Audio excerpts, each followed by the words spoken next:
réchauffer la voix? Moi, ça va très bien. C'est toi qui commences à chanter? Je peux chanter du Dario Moreno, si tu veux, Parfait. ou du Luis Mariano.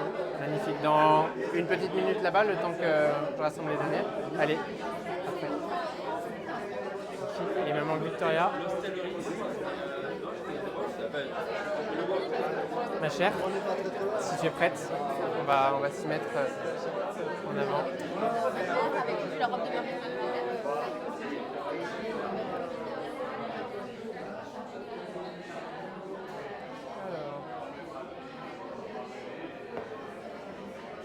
Parfait. On a de l'eau. On a ce qu'il nous faut.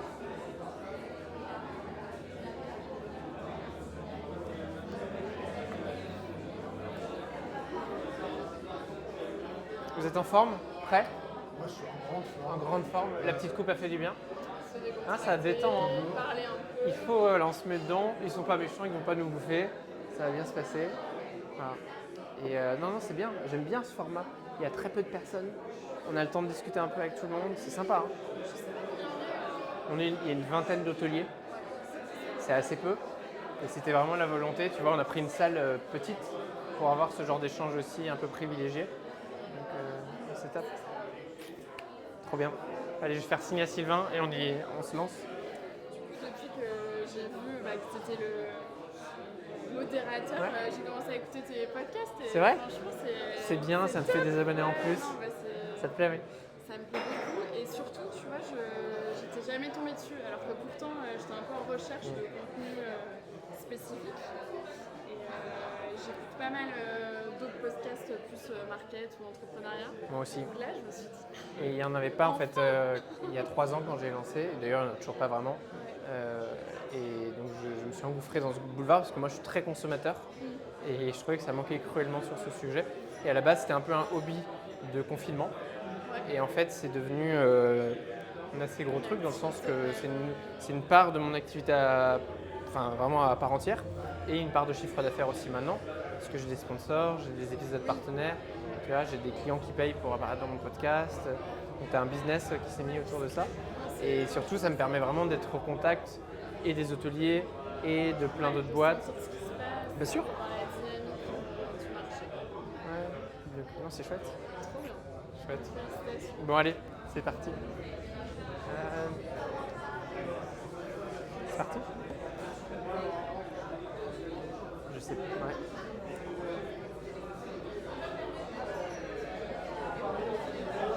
Mesdames, messieurs, on m'entend jusque-là. Il va falloir parler un petit peu fort. Mesdames, messieurs, amis hôteliers, est-ce que je peux vous inviter à passer de l'autre côté pour vous installer au plus près de nous? Vous pouvez garder votre coupe de champagne, bien sûr, et rapprochez-vous. On va commencer.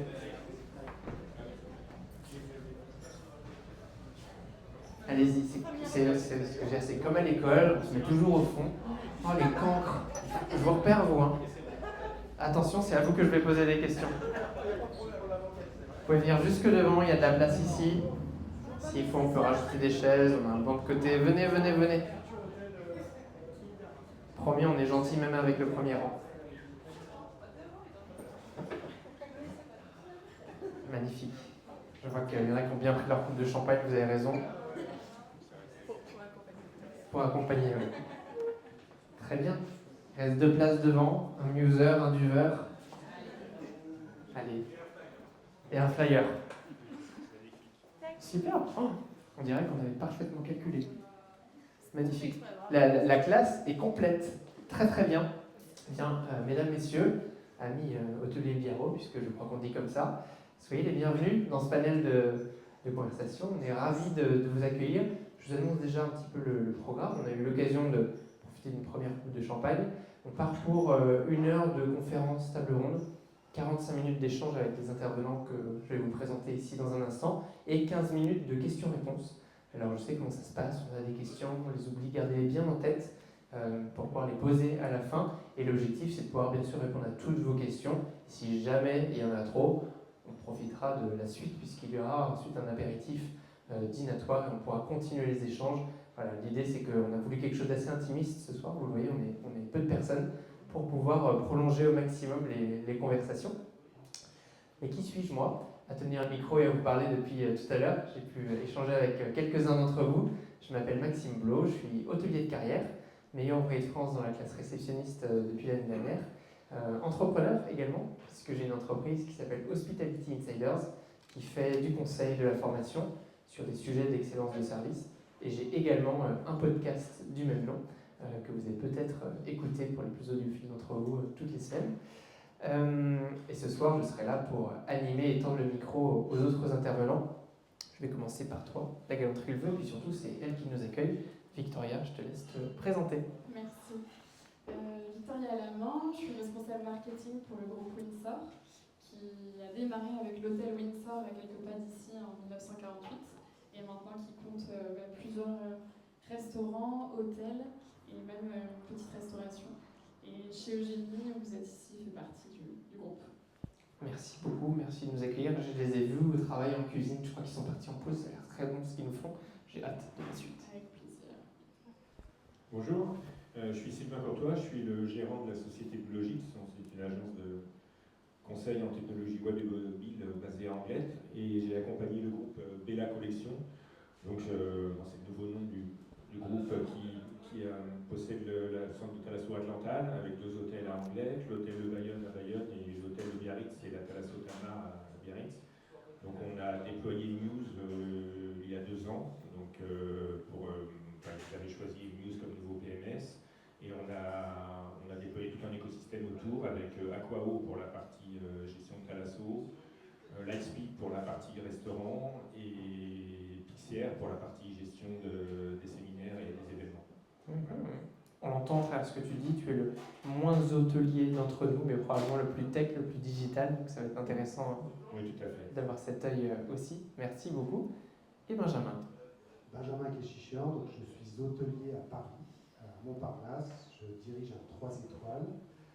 J'ai démarré dans cette activité il y a 3 ans et j'utilise aujourd'hui Muse, Flyer et j'implante Duve, et voilà, je vais vous parler de mon expérience. Magnifique, merci beaucoup. Aujourd'hui, c'est une conférence qui, sans prétention aucune, cherche à réinventer l'hôtellerie de demain. En tout cas, ensemble, on va en discuter.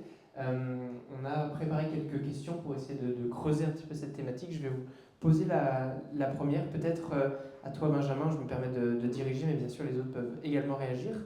La question c'est quelles sont selon vous et selon toi les principales tendances qui façonnent l'industrie hôtelière en 2024?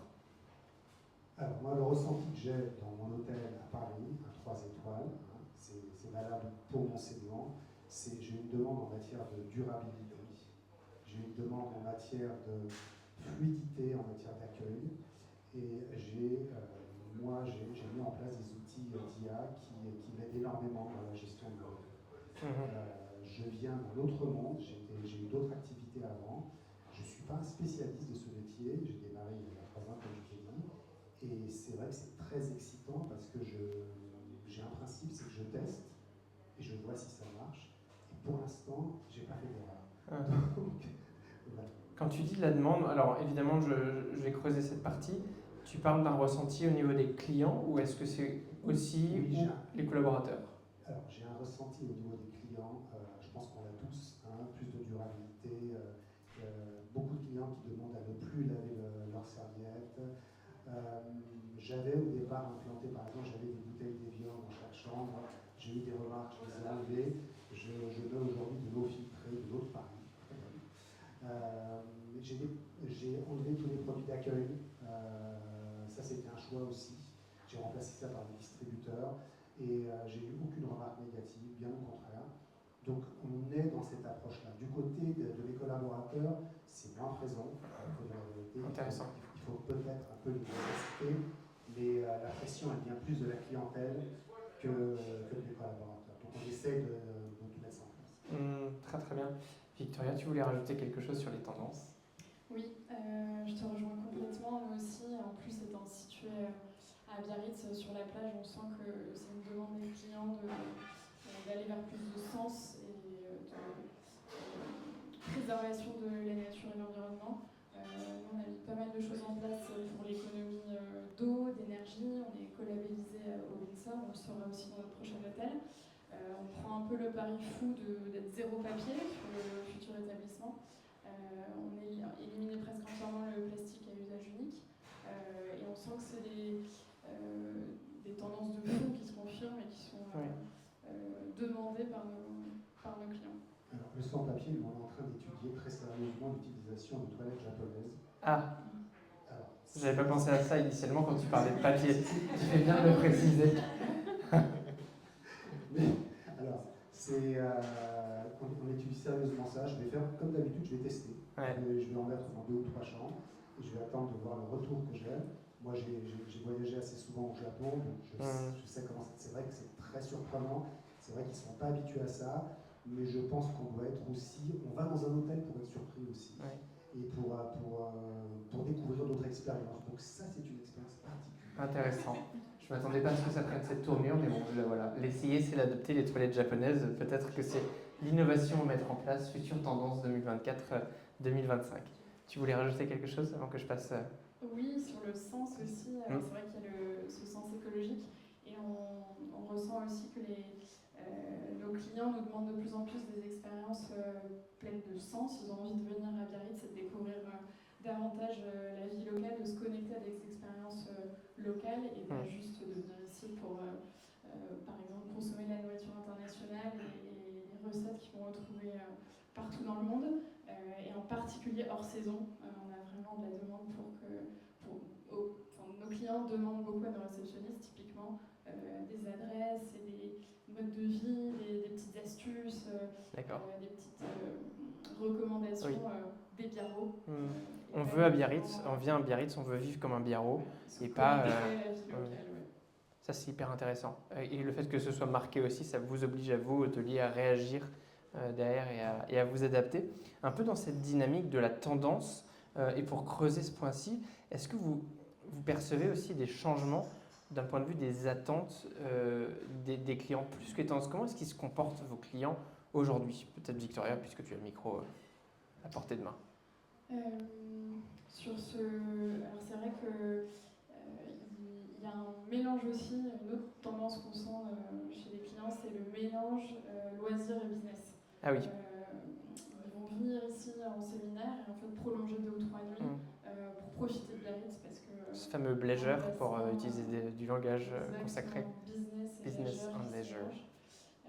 Ça, c'est une attente client un peu nouvelle. Ou alors, ils viennent en séminaire, mais en fait, ils sont venus aussi avec leur femme et ils se retrouvent avec 2 clients dans la chambre au lieu d'un. Et ça, c'est des petites évolutions qu'on voit qui sont liées au Covid, au post-confinement, à la démocratisation du télétravail et au fait que les gens vont voyager davantage et mixer plus. Et ce qui fait que toi, tu n'es pas un hôtel ou business ou loisir, tu es un hôtel les deux et tu dois être capable d'adapter à différents clients et parfois au même client qui est multifacette. Tout à fait, on ne peut pas le mettre dans une case un peu simplement. C'est un client. C'est hyper intéressant ça. Loisir. Superbe, merci. De ton côté, Benjamin, il y avait des choses que tu voulais ajouter? Alors moi j'ai démarré en 2021, donc je n'ai pas d'expérience antérieure. C'était pas la meilleure période pour démarrer en plus. Non, mais j'ai fait le bon choix. Non, moi, ce que je ressens, c'est qu'il y a une demande de fluidité. Ils veulent un check-in rapide. Moi, j'ai la moitié de ma clientèle qui est business, l'autre moitié qui est touristique. Ils veulent de la rapidité, ils ne veulent pas passer 3 heures à la réception, ils veulent un check-out rapide. Donc, c'est sur cet aspect-là que nous, on est en train de travailler. C'est pour ça qu'on est en train de mettre en place Blue, parce que je veux justement anticiper tout ça et faire en sorte que ça se passe de la manière la plus fluide. Je ne veux pas éliminer le contact humain, bien au contraire, mais je veux que toute la partie rébarbative, paiement de la taxe, etc., que tout cela se fasse de manière très fluide et plutôt en amont pour ne pas avoir à gérer ça et avoir à accueillir les clients et à conseiller sur... Et donc, tes clients, ils réclament ça, le fait de moins attendre, peut-être plus connecté, ou tu vois? Certains, ouais. Alors oui, on le voit sur leur visage, c'est quand ils ne sont pas contents, quand ils attendent, souvent ils arrivent tous en même temps parce que les trains, moi je suis à la gare Montparnasse à côté de la gare, quand les trains arrivent, ils arrivent en même temps, donc on a ces problématiques-là, j'ai une réceptionniste ou un réceptionniste, ça dépend, et donc il faut qu'ils gèrent tout ça. Donc si on pouvait anticiper pour que ça se passe de la manière la plus fluide possible, ce serait parfait qu'ils arrivent, qu'ils aient déjà leur clé sur leur iPhone ou sur leur téléphone. Bien sûr. C'est un peu ça, c'est faciliter l'entrée et la sortie, mais ne pas oublier qu'on a quand même un contact client parce qu'on est quand même là pour les conseiller et qu'ils nous demandent. Alors ça dépend des clients, hein, c'est pas non plus une généralité. Mais il y en a qui savent parfaitement ce qu'ils veulent et puis d'autres. dans ce que tu dis, il y a plusieurs choses. Alors déjà, moi, c'est hyper intéressant parce que je suis aussi typiquement ce client-là. Moi, je réside à Bordeaux et qui va à Montparnasse et qui, quand il voit la queue, je peux m'impatienter parce que j'ai d'autres choses à faire. Donc le côté, mais pourquoi est-ce qu'on n'est pas passé au digital? Pourquoi est-ce que je suis encore obligé de m'enregistrer? Parfois même dans un hôtel où j'ai déjà séjourné dans le passé. Et il y a aussi le côté, ce qu'on disait à l'instant, de différents types de clientèle. Peut-être que notre client loisir qui était là tout à l'heure, lui, il a envie de faire de la queue parce qu'il a envie de parler avec le réceptionniste et de comprendre ses expériences en tant que local. Mais en revanche, le client business qui est là juste derrière, il n'a pas du tout envie parce qu'il a 3 réunions qui l'attendent derrière et il doit aller très très rapidement. Et vous, hôtelier, vous devez être capable aussi de vous adapter un petit peu à ça. Ça, c'est très marqué, j'ai l'impression, dans nos hôtels aujourd'hui. Ce qui m'emmène à la question suivante. Sur l'écosystème digital, je voulais un petit peu savoir l'impact de la mise en place d'un écosystème digital qu'on va appeler réfléchi dans l'expérience que vous proposez à vos clients, dans vos opérations et même sur la performance de votre établissement. Je sais que Victoria, tu avais encore des choses à dire. Oui, alors nous, comme pas mal d'hôteliers du coup dans la salle, on est en transition pour basculer sur Muse et également sur Duve. Pour la partie restauration, on a aussi mis en place des outils digitaux, donc on est en pleine digitalisation. Enfin, on était déjà digitaux, mais disons qu'on a pris un peu le virage là ces derniers mois.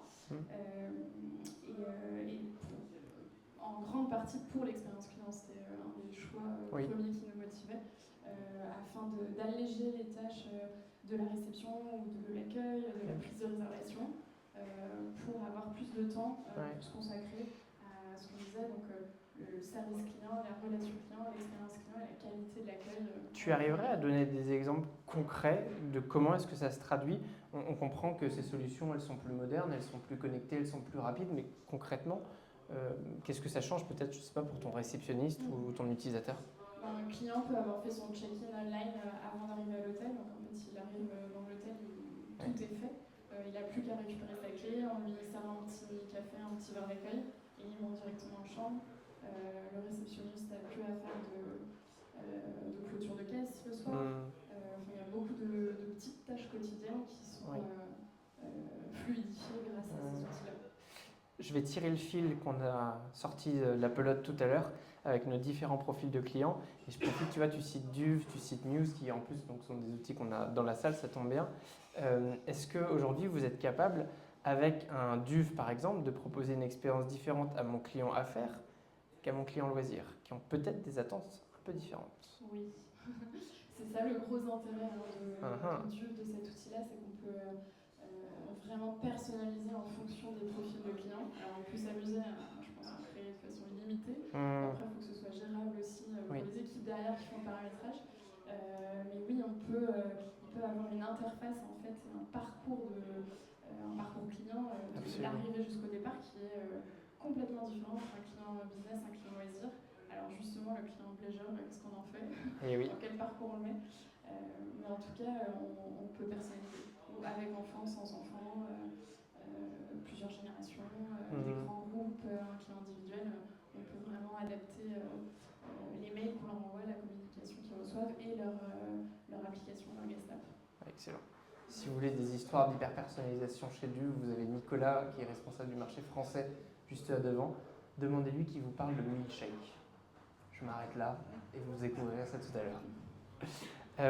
Sylvain, tu avais des choses à rajouter par rapport à ça? Avec toi, ta vision aussi peut-être plus tech. Oui, oui c'est sûr.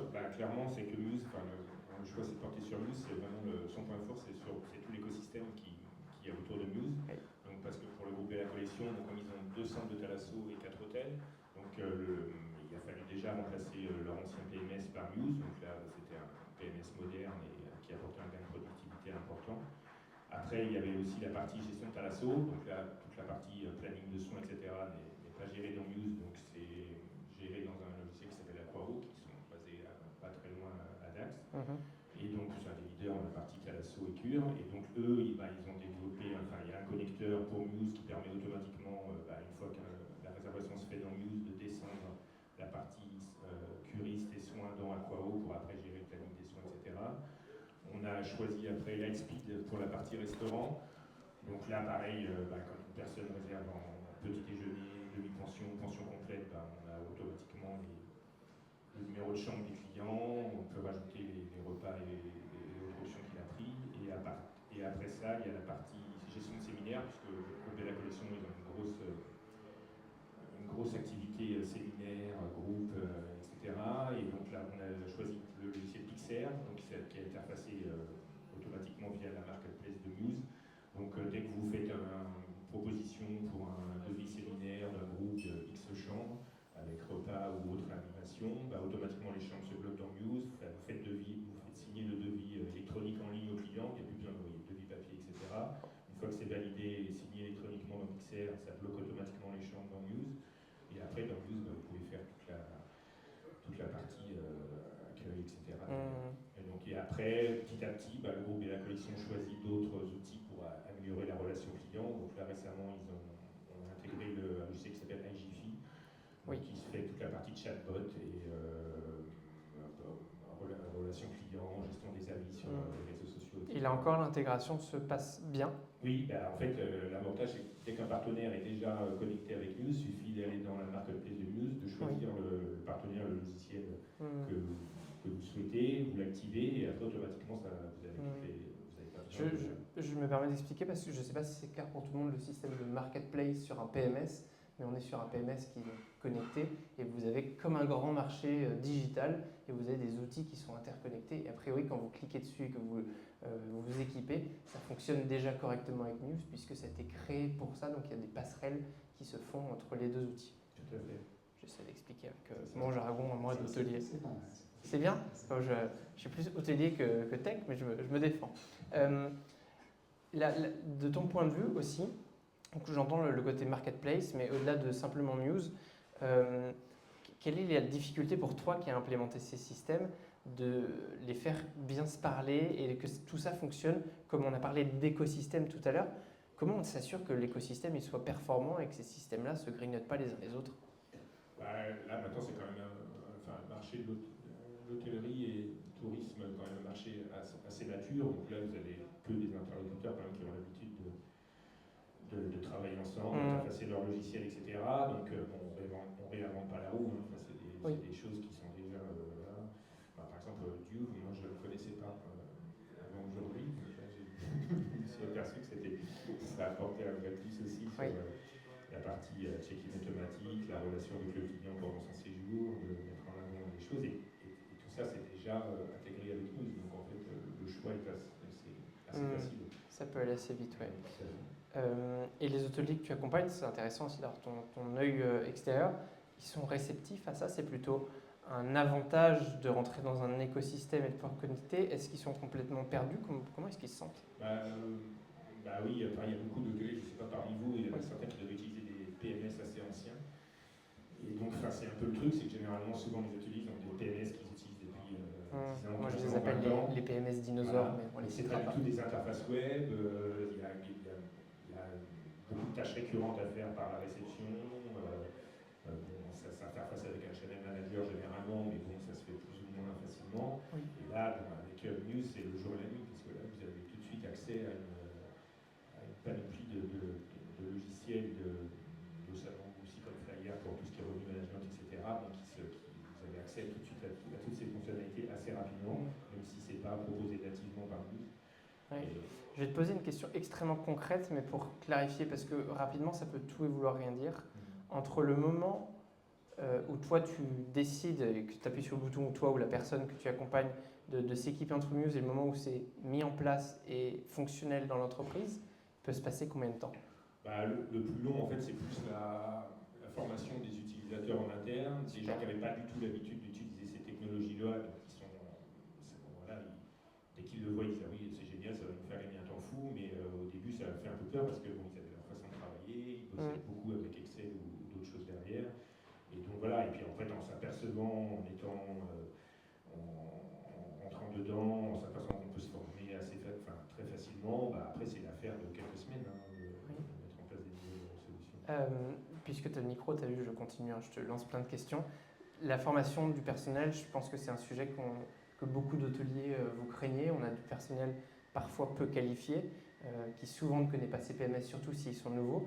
Est-ce que ça, c'est difficile pour ce personnel voilà, de découvrir un logiciel, ceux que tu as cités ou d'autres d'ailleurs? Au début, oui, c'est le truc qui nous faisait plus peur, parce qu'il y avait quand la collection, je savais, de 150 ou 200 salariés sur les différents établissements, donc il y avait beaucoup de monde à former, on était plus habitués à faire des formations en présentiel, etc. Donc c'était juste après le Covid quand on a changé de PMS. Et en fait, Muse, bon, du coup, on était un peu inquiets au départ, mais en fait, Muse, ils avaient mis en place tout un système de formation en ligne, avec soit des vidéos où les gens peuvent s'auto-former quand ils ont le temps. Il y a une partie e-learning en interne où n'importe quel collaborateur peut se former. Oui, tout à fait. Plus des séminaires en live avec des intervenants de Muse, où on peut s'inscrire selon qu'on est plus à la réception, responsable des ventes, toute la partie financière, etc. Et donc chacun peut un peu se former à la carte sur ses besoins. Oui. Et donc c'est sûr que du coup, c'est finalement très efficace. Ce qui est un vrai changement de paradigme, là, c'est l'ancien réceptionniste qui parle. Moi, je me souviens de vivre une véritable tannée de formation de PMS où je créais en interne mes propres formations pour expliquer à mes futurs collaborateurs comment ils allaient devoir ne serait-ce que se connecter, faire l'utilisation basique, et il pouvait se passer parfois des mois entre l'arrivée du collaborateur et le fait qu'il puisse faire des actions aussi simples qu'un délogement dans le système. Donc là, en effet, je pense qu'on a changé de siècle vis-à-vis de ça à travers tous ces PMS cloud, toute cette génération-là. Concrètement, ça apporte oui, beaucoup. c'est très facile de se former en ligne directement. Bon, en plus, il y a toute une... Enfin, c'est pas dans le personnel que vous embauchez, etc. Il y a quand même toute une partie des salariés qui ont déjà eu l'occasion de bosser sur... les plus jeunes, derrière, qui ont eu l'occasion déjà de bosser sur Muse ou des PMS comme ça, et qui le prennent en main assez rapidement. C'est un peu plus compliqué à des gens qui avaient une expérience beaucoup plus... sur des PMS plus à l'ancienne, où là, ils sont un peu... Bon, il y a des choses sur lesquelles ils n'avaient pas forcément l'habitude de travailler, etc. Absolument. Là, on vient de faire une belle photographie du présent. Je voudrais qu'on parle du futur. Comment est-ce que tu vois, et comment est-ce que vous voyez aussi, les autres intervenants, le rôle de la technologie dans notre industrie hôtelière dans les prochaines années? Si tu avais une boule de cristal, qu'est-ce que tu y vois? Après, c'est sûr que le secteur de l'hôtellerie, c'est quand même un des secteurs les plus concurrentiels, mais même au niveau de l'offre logicielle et de techno, c'est une des choses où il y a plus d'innovation, d'après moi, comme secteur.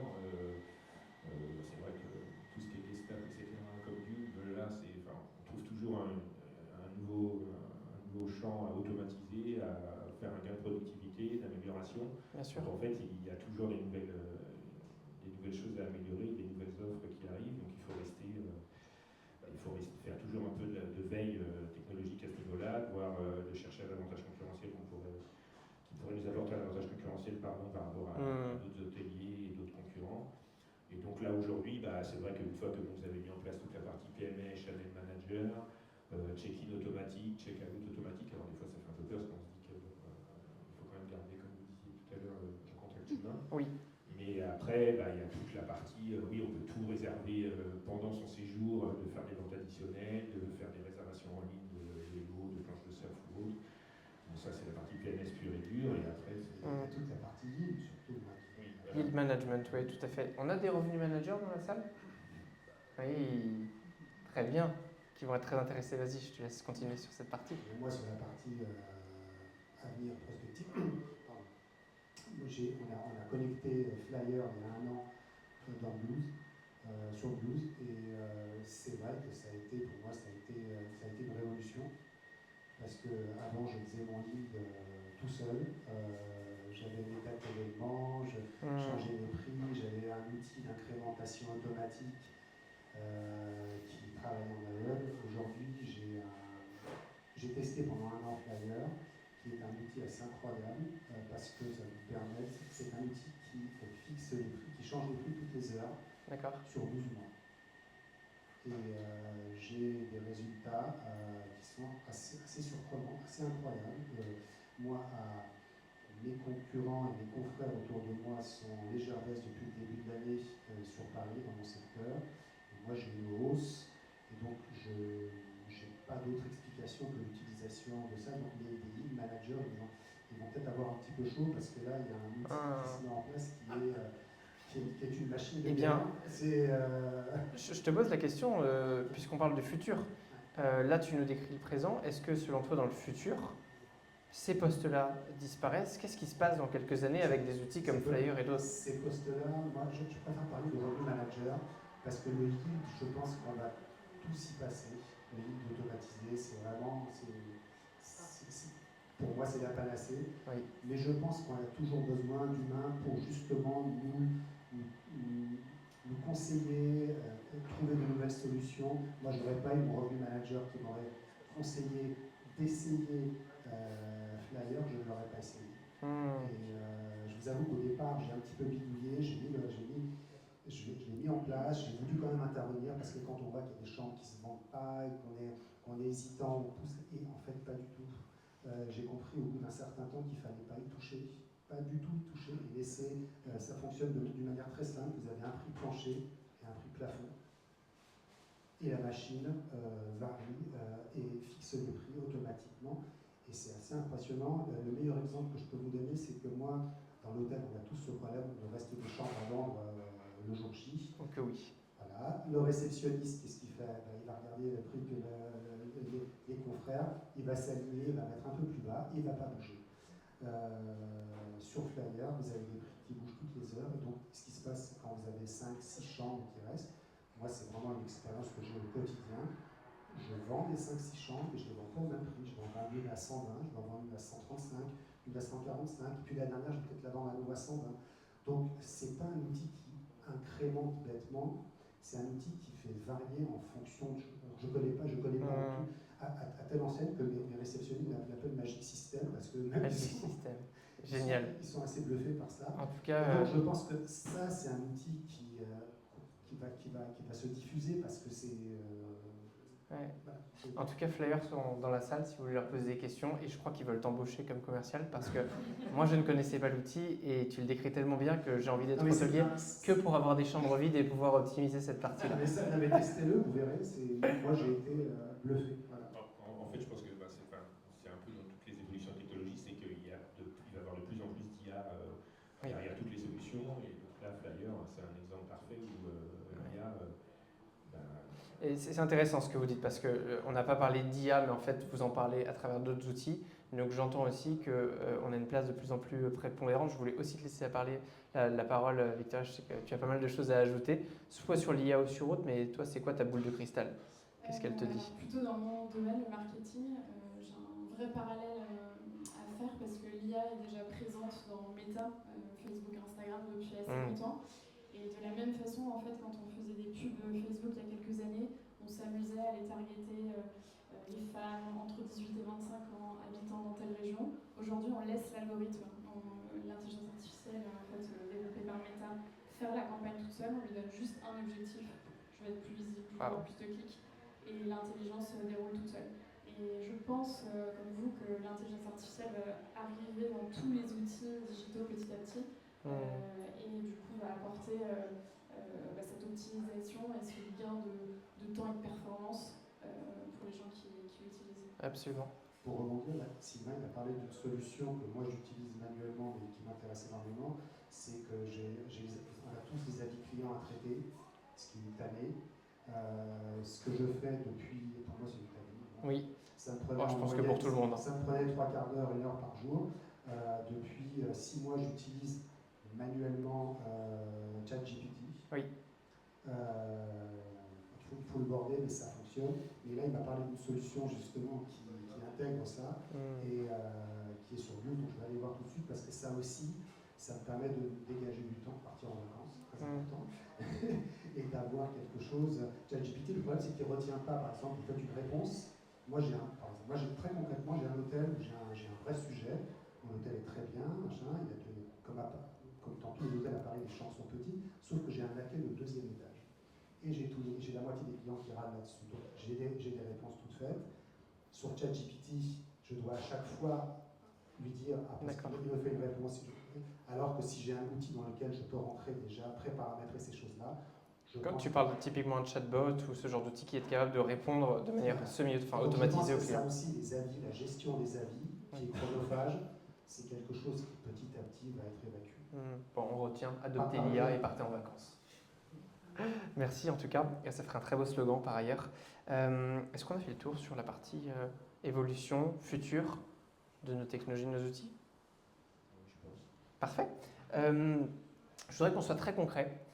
Et ici dans la salle, nous avons des hôteliers locaux. Quels conseils est-ce qu'on pourrait leur donner et qu'on pourrait se donner à nous aussi, hôteliers, pour intégrer efficacement la technologie à leurs opérations? Je sais que vous vouliez tous les trois dire quelque chose. Victoria, je me permets de commencer par toi. Moi, je dirais prenez le temps d'aller choisir le bon outil. C'est quand même des transformations qui sont énormes pour les salariés. Tout changement est un petit peu une source d'angoisse, de questionnement pour eux. Et on sait quand on change un outil comme un PMS dans un hôtel, ça va un peu faire trembler les murs. Donc prenez le temps d'aller choisir vraiment le bon outil, choisissez votre timing comme il faut pour pouvoir opérer la transition dans un contexte le plus serein possible, le plus à l'avance possible. Mais bon, ça après on est tous pris par le quotidien de l'émission. Le timing, il est essentiel en effet. Je parlais à quelques-uns d'entre vous tout à l'heure qui me racontaient qu'ils faisaient ces changements-là dans des zones parfois saisonnières. Voilà, si on peut le faire dans une basse saison ou quand l'établissement est en travaux, c'est toujours mieux. Et j'adore le fait que tu parles des collaborateurs. Moi, réceptionniste, quand on m'a changé d'outil, parfois sans me demander mon avis, sans me former et que limite d'une nuit à l'autre, on change d'outil et de process, c'est la frayeur. Et ça a de l'impact sur la qualité client, ça a de l'impact évidemment sur le travail de vos équipes. Donc je pense que c'est vraiment quelque chose à planifier, emmener les équipes avec ça, les préparer. Et on a parlé de ces outils qui sont capables de partager de l'information, de faire du e-learning pour vraiment emmener un maximum tout le monde dans ce virage qui peut sembler violent pour certains. Et aussi pour pouvoir les utiliser à leur plein potentiel, parce qu'on parle d'outils qui sont assez complexes, assez longs à paramétrer. Et si on veut essayer d'en tirer le maximum, il faut aussi avoir ce temps pour le dompter, le façonner à son image et faire le paramétrage jusqu'au bout. Je pense que si on reste trop en surface, en fait, on ne profite pas de toutes ces petites applications, tous ces petits réglages qui vont aussi faire que notre hôtel est différent de celui du voisin qui peut avoir le même PMS pourtant. Complètement, ouais. Outil de différenciation aussi face à la concurrence. Avec un argument comme ça, nul doute que tout le monde va adopter cette méthode-là. Sylvain, je te laisse continuer. Oui, mais c'est sûr que comme tout changement, il faut que ça se prépare, il faut impliquer les équipes, les former, etc. Alors je sais plus chez Bella Collection, les 4 hôtels, on a essayé on a d'abord migré un premier hôtel le Bayonne à Bayonne, ça c'est plus un hôtel d'affaires avec une clientèle d'affaires, donc il n'y avait pas du tout la partie thalasso, tout ça c'était plus simple. Après on a migré l'hôtel de Biarritz et puis on a fini par les 2 plus gros hôtels à Cantal. Et donc en totalité, on a peut-être fait ça sur un an et demi, je sais plus. C'est 11 mois pour le premier. Entre l'instant de la signature en mars 2021, oui. Un an plus tard, on a ouvert le premier. La totalité s'est fait entre 11 mois et 16 mois. Ça a été un peu long. Mais... Sachant que c'est pas vraiment la partie news qui a été assez plus longue, c'était parce qu'il y avait la partie Thalasso. Thalasso, c'est quand même un gros morceau au niveau de la gestion des plannings, etc. Il a fallu connecter les logiciels entre eux, reformer toutes les équipes. Mais après, avec l'Axpi et Pixar pour la partie restaurant et gestion des événements séminaires, là, c'est des choses beaucoup plus rodées que vous avez l'habitude de déployer chez pas mal d'hôtels. Donc ça a été plus rapide. Et ce serait quoi alors ton conseil à nos amis hôteliers dans la salle? Après, l'avantage que, comme vous êtes tous des professionnels de l'hôtellerie, vous connaissez quand même bien les PMS, tout ça, vous n'êtes pas non plus complètement...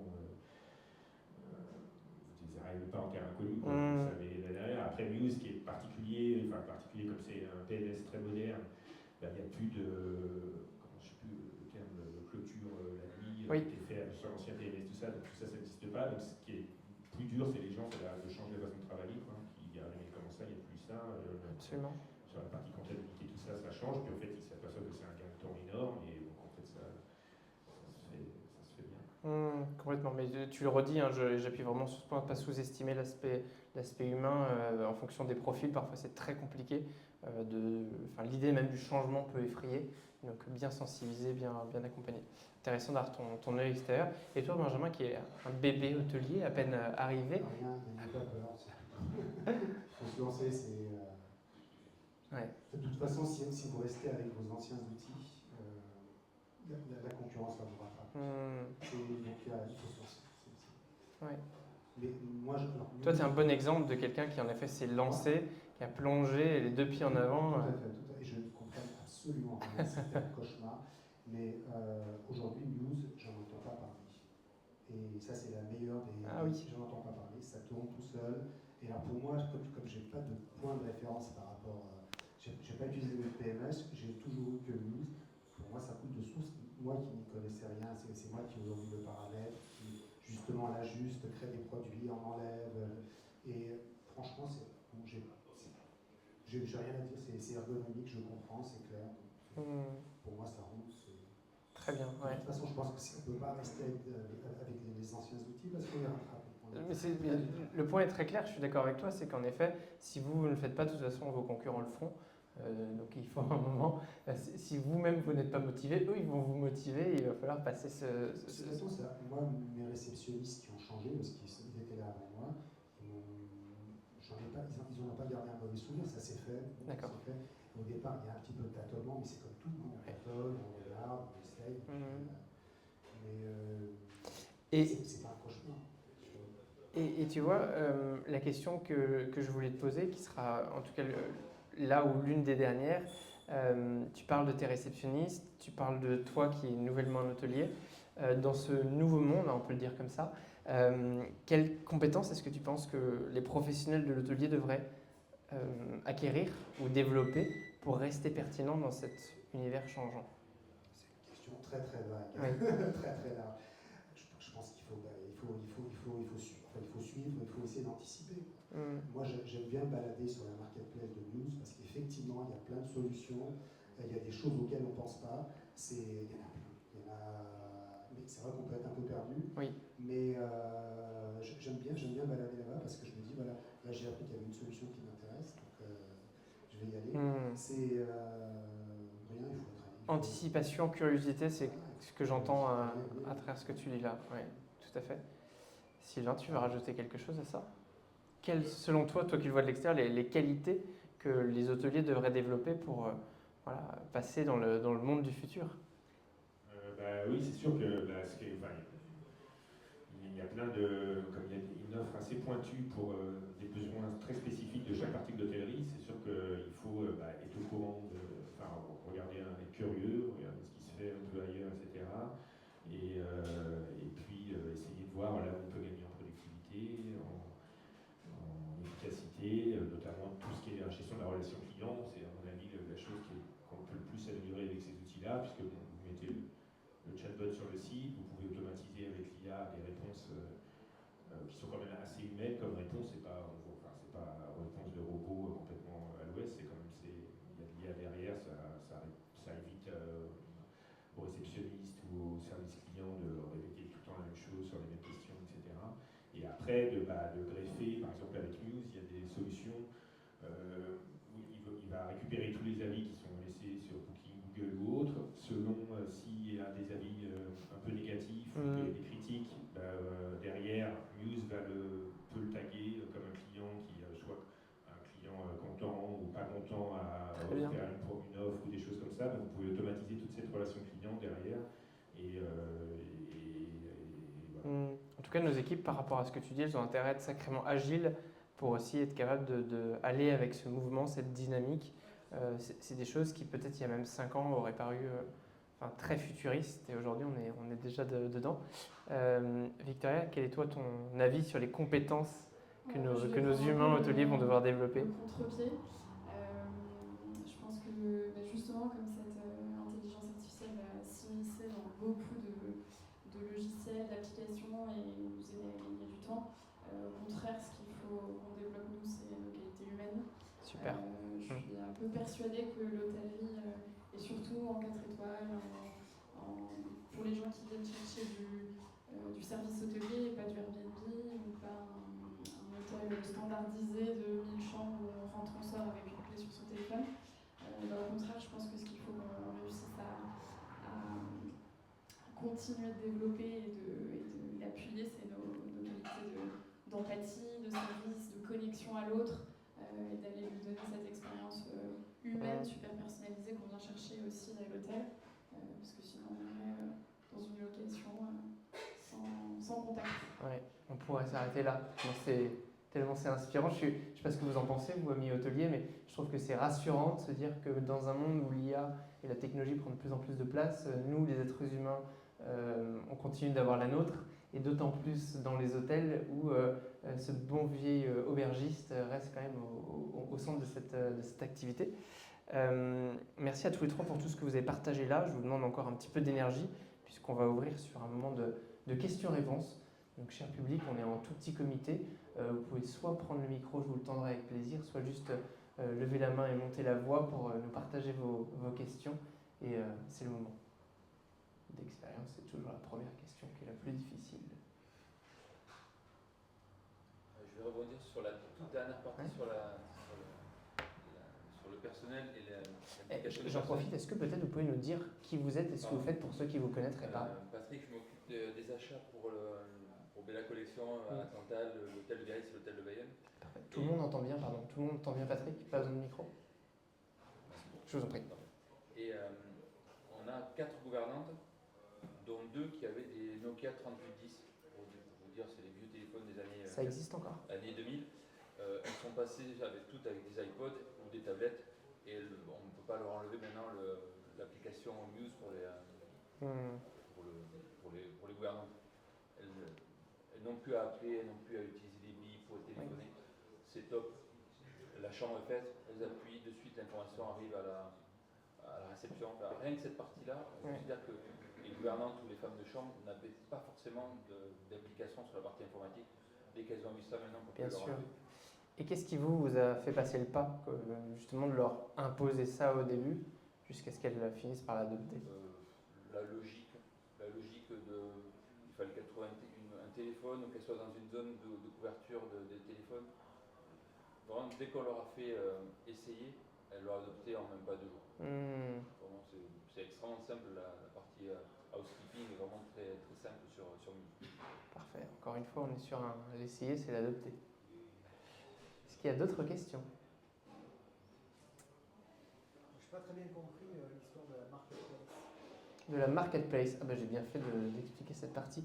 Un spécialiste? Sylvain, je fais appel à toi puisque j'explique pas bien. Mais en fait, c'est accessible au public sur Muse. Et sur Muse, il y a une partie marketplace. Donc en fait, c'est un espèce de store où vous avez plein d'éditeurs de solutions qui proposent leurs solutions parce qu'elle est déjà interconnectée avec Muse. Donc je dis n'importe quoi, vous voulez mettre un système de gestion pour de serrure pour les gestions de cartes, automatisé avec des serrures électroniques avec le téléphone. Là, vous avez un éditeur qui propose 2 ou 3, généralement il y en a toujours plusieurs sur Muse. Donc, vous pouvez tester sans vous engager. Bon là effectivement les cartes c'est plus compliqué, il y a un support physique ou autre, mais sur des solutions style MyGifi, mais sur Flyer, etc. Vous pouvez l'activer, le tester, regarder si ça vous convient ou pas, et au bout d'un ou 2 mois l'arrêter si c'est vraiment vous n'avez pas besoin, que ça vous convient pas, sans avoir forcément, bon, je dis ça, les éditeurs vont peut-être pas dire la même chose, mais vous n'avez pas forcément à devoir, vous pouvez regarder, jeter un coup d'œil, les appeler, voir si après c'est, vous n'avez pas besoin d'avoir à faire appel à des consultants, il n'y a pas une grosse mise en place, etc. Parce que c'est des choses qui sont déjà à disposition et qui sont en self-service en fait. Absolument. Un cas très concret, c'est, admettons, vous avez donc déjà un PMS comme Muse, vous cherchez un CRM ou un autre outil, vous voulez connecter, plutôt que d'aller chercher tous les CRM existants et comparer ce qui fonctionne ou pas, vous allez sur la marketplace et vous filtrez par ce qui existe déjà, et vous savez que par défaut, ils fonctionneront correctement avec votre PMS, donc vous gagnez énormément de temps, et on l'a bien compris, la partie interfaçage et connectique des outils, c'est toujours un point de challenge, donc là vous vous épargnez un énorme point de douleur. Ça répond à votre question? Super. D'autres choses? On est pas mal. Lionel. Bonjour, Lionel, société Ivala. Vous expliquez un petit peu tout à l'heure, moi je suis un peu derrière toutes ces technos qui existent. Lionel, c'est le fameux revenu manager qui va disparaître dans quelques années. Voilà, justement. Alors, je ne sais pas vraiment si ce que je vais dire est une question, peut-être ça en viendra une. Mais on parle justement beaucoup, Benjamin parlait d'intelligence artificielle et toutes ces choses-là qui arrivent sur le marché. Et malgré cela, je pense que c'est extrêmement important de garder l'aspect humain. Par exemple, l'acquisition d'un logiciel de clés et de housekeeping au sein d'un hôtel. J'estime qu'il est très important d'y faire prendre part toutes les équipes. Pas juste la direction qui va se dire je vais appliquer un nouvel outil, je vais mettre en place un nouveau système, mais vraiment parler parler aux gouvernantes, parler aux équipes de réception, voire même les bagagistes dans certains cas pour aider au flux, à la fluidité. Et c'est là où je pense que malgré l'intelligence artificielle, il y a encore cette place pour des consultants comme moi, des consultants comme plein d'autres, qui vont justement aider les hôteliers à bien se projeter dans leurs besoins. Tu disais tout à l'heure, c'est très important d'utiliser un outil, mais de ne pas l'utiliser exactement de la même façon que l'hôtel d'à côté pour être capable de se démarquer. Et des fois, malheureusement, et je vais me faire un peu l'avocat du diable, désolé, mais d'arriver dans une marketplace où il y a tous les outils géniaux, mais lequel va vraiment correspondre aux besoins de l'hôtelier et à ce que les équipes ont besoin de faire. Et c'est là où je pense que justement on a encore besoin de cet aspect de discussion, que ce soit même entre hôteliers ou avec des consultants externes pour choisir la meilleure techno, la meilleure IA à adapter à chaque hôtel. Et donc cette personnalisation, elle ne vient pas juste au niveau de l'outil, mais à chaque hôtelier qui va décider d'adopter une nouvelle technologie. Donc en fait, c'était pas une question. Non, mais on aurait dû te faire venir sur la table ronde. Merci Lionel, et ouf, toi et moi on va avoir encore du travail pendant quelques années. Et si je synthétise ce que tu dis, c'est aussi voilà, challenger ces solutions, posez-vous la question entre vous hôteliers, faites appel à des consultants, des personnes externes qui ont aussi une autre vision. C'est pas parce que la réponse paraît facile sur la marketplace qu'on ne peut pas se poser de bonnes questions à côté de ça. Très bien, merci. D'autres points? C'est parce que vous sentez l'odeur des cuisines que vous arrêtez de poser des questions? Quels sont les attributs de Muse justement dans la gestion des groupes, pas forcément de l'individuel au front office, mais la gestion des groupes? Alors c'est une question spécifique Muse, ça c'est ça? Ouais. Alors il y a des spécialistes Muse, donc peut-être qu'on pourra les faire répondre tout à l'heure, à moins que toi Sylvain tu sois assez à l'aise sur cette partie-ci. Nous on a fait le choix de prendre un autre outil pour la gestion des séminaires et des groupes. Il y a une partie gestion de groupe qui est très bien dans Muse, mais là sur la partie séminaire, comme il y a une grosse concurrence, les sociétés demandent des devis par rapport au nombre de salles de réunion, au nombre de repas, au nombre de choses à faire. Donc c'est toute une partie à part entière avec toute une partie gestion commerciale à part. Mais sinon, oui, la gestion de groupe aura mieux discuter parce que ça évolue beaucoup. Muse évolue très vite le produit, donc il y a plein de nouveautés, plein de fonctionnalités qui sont rajoutées régulièrement. Et donc, mais ça existe dans Muse en natif.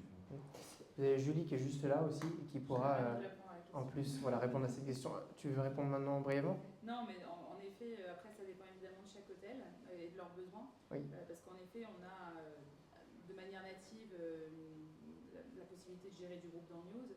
Après, évidemment, sur des hôtels 100% MICE et spécialisés sur le séminaire, on détournera l'hôtelier vers une solution vraiment experte sur le domaine qui va pouvoir faire du devis rapidement et en automatisé, avoir un moteur de réservation spécifiquement pour la partie séminaire sur le site internet, des choses que à ce jour Muse n'est pas capable de faire, mais en effet le produit est très vite. Super intéressant d'avoir ce retour en interne. Merci beaucoup Julie.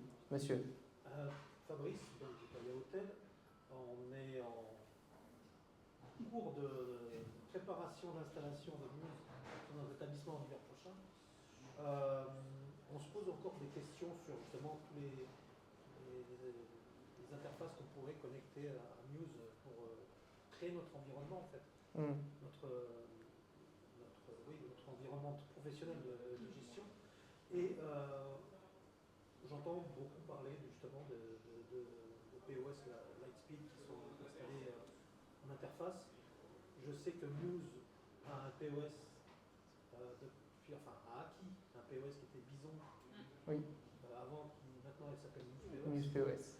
Et je voulais savoir si certains d'entre vous l'avaient connu, ou l'avaient entre guillemets pas choisi parce qu'ils ne répondaient pas à leurs attentes par rapport à la performance, justement quand vous parlez de la partie groupe, et qu'ils avaient préféré prendre des Pixières. Donc voilà, la question c'est est-ce qu'il y en a qui ont un retour? Comme on a fait le choix de Muse, en fait, Bison n'était pas encore, ils n'avaient pas vrai, donc Bison c'était une solution.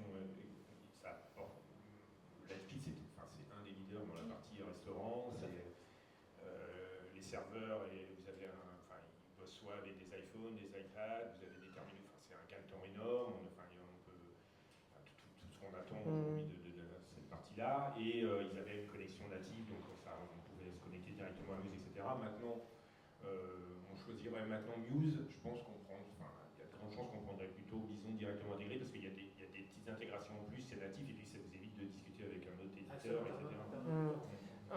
En tout cas, je peux en parler parce que l'hôtel de Biarritz est passé depuis le 15 mai Ibis, hôtel à Corge. Et donc, avec Opéra Club, ils proposent d'emblée Bison. Ils nous ont proposé Bison. Donc, on a pris Bison à la place de Lightspeed. Donc, ça fait que le maître d'hôtel, depuis à peu près 3 semaines, est passé de Lightspeed à Bison. Et la différence, il n'y en a pas. La qualité est la même. Peut-être par contre au niveau matériel et technologie, c'est pas la même, puisqu'on est sur non pas de Apple, on est sur technologie on est passé moins chère et plus facile accessible au niveau matériel. Pour les terminaux, oui, c'est c'est pas que iPhone. Ouais. Non, c'est justement oui, c'est Android. Oui, bah là c'était un peu le frein. Bon, c'est sûr qu'une tablette, acheter des iPads, etc., c'est pas le même coût que pour une Android. Absolument. En tout cas, ça aussi. Là, on a des questions qui sont très spécifiques et très intéressantes et je pense qu'il faudra continuer cet échange. C'est l'intérêt de la continuité de cette conversation. À retenir par rapport à tout ce qui a été dit ici, il n'y a pas une solution, il n'y a pas une seule réponse. Pensez à vous challenger, à challenger aussi vos fournisseurs. Julie l'a dit tout à l'heure, ça on ne sait pas encore faire. On va le développer ou alors on ne sait pas le faire, on ne saura jamais le faire. Vraiment posez-vous la question. Je pense qu'en tant qu'hôtelier, il faut qu'on se monte avec un maximum de challenge, qu'on monte le niveau et qu'en face, nos fournisseurs, ils doivent réagir à ça, quel qu'il soit, que ce soit Muse, peu importe le partenaire, et ils doivent être capables de répondre. Et c'est comme ça aussi que tous ensemble, on fait monter le niveau de notre marché. Il y a une dernière question là-bas. Allez, on en prend une petite dernière, après on va à l'apéritif, tout le monde en meurt d'envie. Je vous en prie.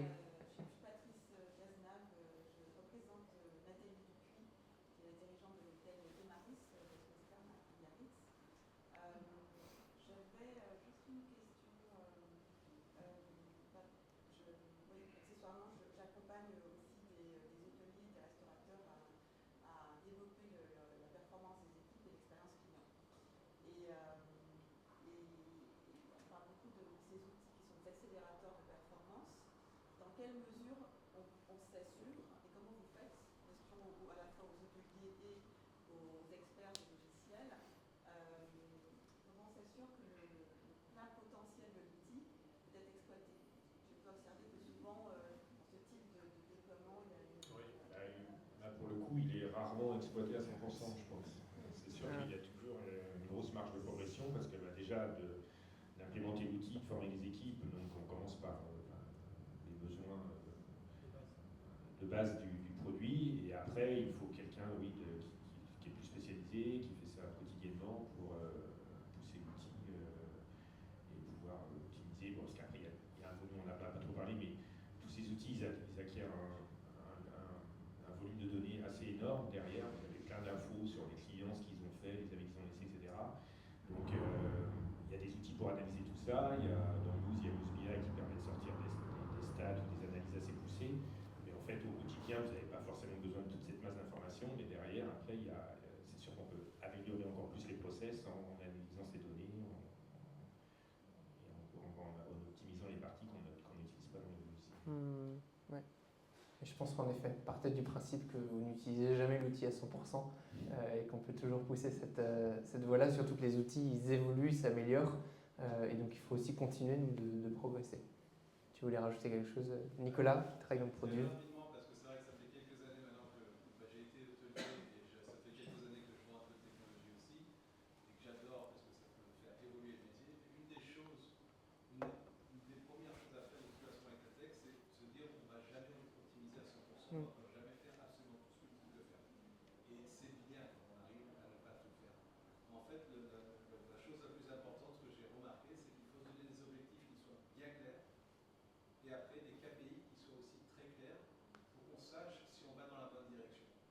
Et si notre KPI, par exemple, c'est de dire tiens, aujourd'hui on a un beau taux d'occupation, on a aussi un prix moyen qui est très raisonnable, maintenant on va pouvoir se concentrer par exemple sur le total revenu et là-dedans on peut se dire par exemple tiens, j'ai envie de commencer à optimiser mes early check-in, j'ai envie de commencer à optimiser mes upgrades. Et donc de se donner des objectifs comme ça qui soient quand même atteignables, qui soient sains, et de là mettre en place les bonnes tactiques qui vont vous permettre d'y arriver. Après, avec les KPI,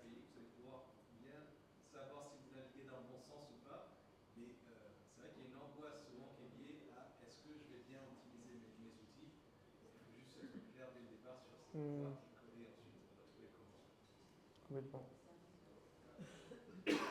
Rappelez-vous que les outils, ils ont été créés pour, pas seulement vous, mais pour plein d'autres hôteliers et plein de cas d'usage. Donc vous répondez probablement à un cas d'usage, vous ne pourrez donc jamais utiliser 100% de l'outil que vous avez à disposition. Et je trouve que c'est très intéressant ce que dit Nicolas sur avoir des KPIs, qu'on se fixe des objectifs et qu'on essaie de voir comment utiliser tel ou tel outil pour répondre à ses besoins et aussi pas se perdre dans toute la data, toutes les informations, tout le e-learning. Et ça peut être en plus très effrayant, surtout quand on commence dans ce métier. Je pense que c'est une bonne manière de clôturer cette table ronde et d'ouvrir l'apéritif. On va avoir un temps d'échange pour pouvoir continuer autour d'un verre et j'entends donc les cuisines qui s'affairent derrière moi. Je pense qu'ils sont prêts à tout sortir. Je voulais qu'on remercie aussi nos intervenants. Bravo, qui sont hôteliers, des professionnels comme vous, qui ont pris la parole devant un public. C'est pas toujours facile. On peut les applaudir.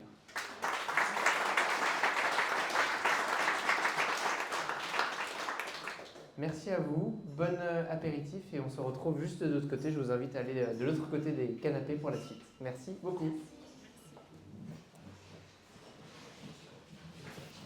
Parfait.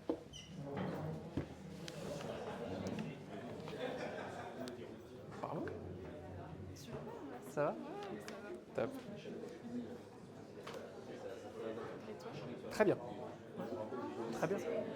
Bonne énergie. C'est bien une petite salle comme ça aussi ? Ouais, c'est très agréable. Du coup, ça a quand même lancé de l'échange, donc c'est chouette. Ça permet un peu de briser la glace.